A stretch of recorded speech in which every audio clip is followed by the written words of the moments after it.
Hello everyone, this is JG here, the author of Blizzard, and welcome to part 6 of the Blizzard Audiobook series. If you'd like to follow along, there's a link to the Blizzard book in the description. All that being said, let's get started. Act 5, A Meeting by Night.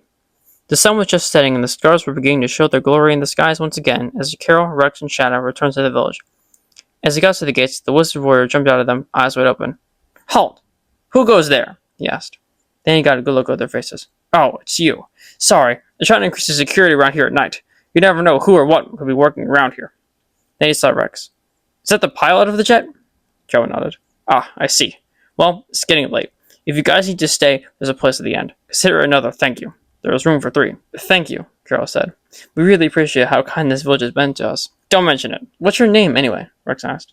"My name is Basil." "I'm Rex. It's a pleasure to meet you." After this, the 3 went to the prison. As they walked, they saw all the villagers leaving their shops or coming home from their jobs, greeting their families and getting ready to rest their eyes for the night.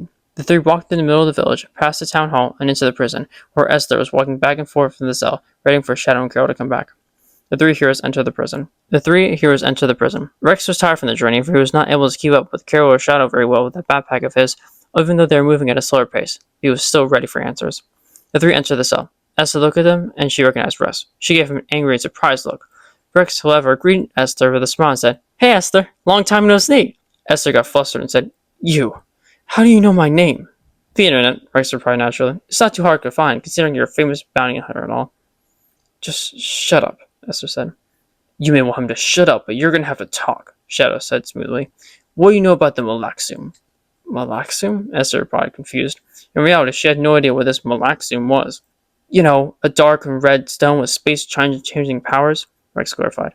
"Like the Phantom Ruby?" Esther asked. "No," Shadow replied. "This is something different. Perhaps the name of Magnopus rings a bell." "Magnopus?" Esther asked. She remained silent, her gaze shifting between the 3 of them. Shadow was his usual self, while Karol hung back a bit, wanting answers. Rex stood next to Shadow, ever the friendly face, but his eyes betrayed a deeper concern as he sought answers for the sake of his late friend and the Malaxium. He was also very excited to be staying next to the real Shadow the Hedgehog. Esther's attention went back to Karol, noticing, despite his desire for answers, he was sympathetic towards her, due to them both being orphans. "Well?" Shadow asked. Esther was staying silent. Unlike the previous interrogation, however, Esther intended to answer. Esther knew who Magnopus was. He was her boss, who brutally whizzed to a merciless bounty hunter from the age of 14. She had to consider her options. She soon stayed silent because they might look into it further and remove her and walk her away, destroying any chance to get intel from Magnopus. But if she told them too much, it could ruin Magnopus' plans. Wait. What if she told them that she would help them by bringing them to the base of Magnopus, letting Magnopus know of this plan in advance so we could set up a trap for these 3 while gathering intel, and she pretended to help them?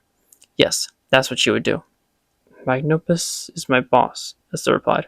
"I don't know anything about this Malaxum of yours, but if he does have it, it would be at his base. What does it even do, anyway?" "The Malaxum contains power to manipulate time and space in small ways.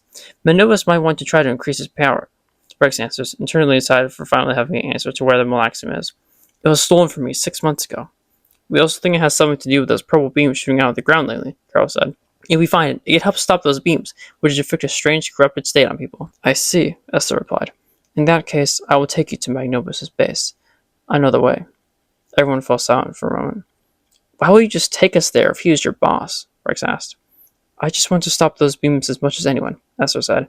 But this was a lie. She could care less about stopping the beams.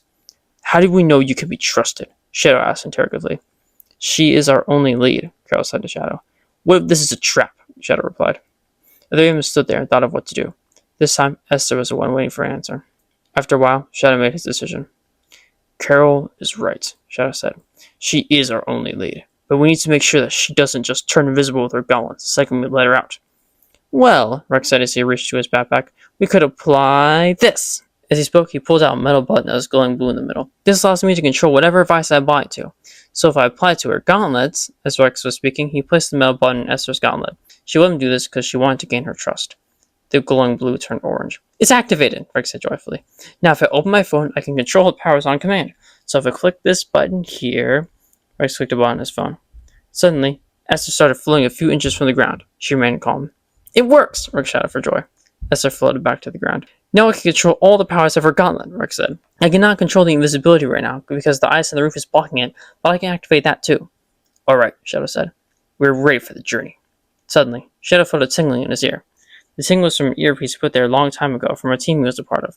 It was an earpiece similar to Esther's, except that it could both call and receive calls. Someone was calling Shadow from the earpiece, causing the tingling. Shadow touched his ear and answered the call. Rouge? Yes. What is it? I see. Karol, Rex, and Esther stared at each other awkwardly. Okay, I'll be there tomorrow. I won't. Goodbye. Shadow said as he closed the call. The doctor is up to something, Shadow said. I must leave immediately. What? Karol and Rex shouted.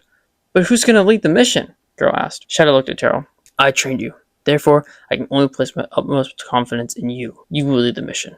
Do not fail. Shadow then looked at the three of them. Remember to work together. You will not succeed alone. I learned that from some old friends. Also, you should probably get a night's rest here. It'll help clear your mind. Shadow walked toward the gate of the cell, opened it, and walked out the door of the prison. The sky was black, the stars were visible, and the cool night air rushed in. It is also not safe for an ordinary person to be on a journey at night these days, Shadow said, standing in front of the open door. What about you? Karol asked. I am no ordinary person, Shadow said. Then he shut the door, boosted out of the town, and skated back into the forest. Karol felt the burden of responsibility fall upon him like a heavy boulder. All right, Karol said as he turned back to others. We will do as Shadow said and get a good night's rest. Esther will sleep here, and Rex and I will sleep in the inn. Sorry, Esther, we cannot trust you outside the prison just yet. Karol and Rex left the prison and walked over to the inn. There were lampposts lit through the dirt path they were walking on, but they were lit with fire, not electricity. The inn was built out of wood and was 3 stories tall. They entered the inn and checked into the second floor at no cost due to Basil's recommendation.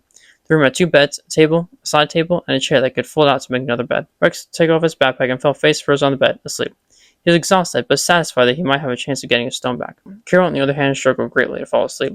He was sitting on the other bed with a lot on his mind. He's never had to lead anything before, let alone an important mission to save the world. But Shadow placed all his trust in him, so he could not let him down. But then his thoughts shifted elsewhere. He remembered Esther, alone in the freezing room of the prison with the hard stone floor. He knew that Esther was a fierce bounty hunter who worked for a ruthless crime boss, but there had to be good in her heart somewhere, or else she wouldn't have joined them so easily. Then he remembered what Shadow said. How do we know we can be trusted? And, what if this is all a trick? Karol knew that Shadow had a bad feeling about Esther. Then he remembered what Rex said. I found her name due to her profile being linked to this orphan card at this place called Dory the Duck's Orphanage. Turns out this place was destroyed with his whole village not too long ago. Her village was destroyed, just like his. She was an orphan, just like him. She was probably hurt and scared like he was. He wanted to provide some form of comfort for her. Besides, if her offer of bringing them to the base was a trap, maybe an act of kindness could start a conversion to really being good. So that's how Karol ended up taking a pillow, he paid the innkeeper for it, and left the inn at the time of the night when the moon was at its highest. Karol walked to the prison. The streetlights were getting dimmer as he walked. When he arrived at the prison, he opened the door and found Esther sitting facing the back wall, hugging her knees. Her eyes felt dry from sobbing. Esther noticed immediately when Karol entered the room and when he crouched down in front of the bars of the cage. Esther? Karol asked. Esther motioned towards him, still facing the wall, just as she was listening. Rex told me that you were an orphan. Esther said nothing. Sorry, Karol said, embarrassed and blushing. That probably sounded strange. Look, I just wanted to say that, although we have our differences, our stories sound similar. I don't know fully what you were going through, but I wanted to provide a bit of comfort. As Karol said this, he placed a pillow on the floor of her cage through the bars. Esther said nothing. She didn't even turn around. Karol smiled. I hope we are successful in our mission. Then he turned around, exited the prison, and went back to the inn for the night. Esther turned around and crawled to the pillow. She grabbed it, lay down, and hugged it as she went off to the land of slumber.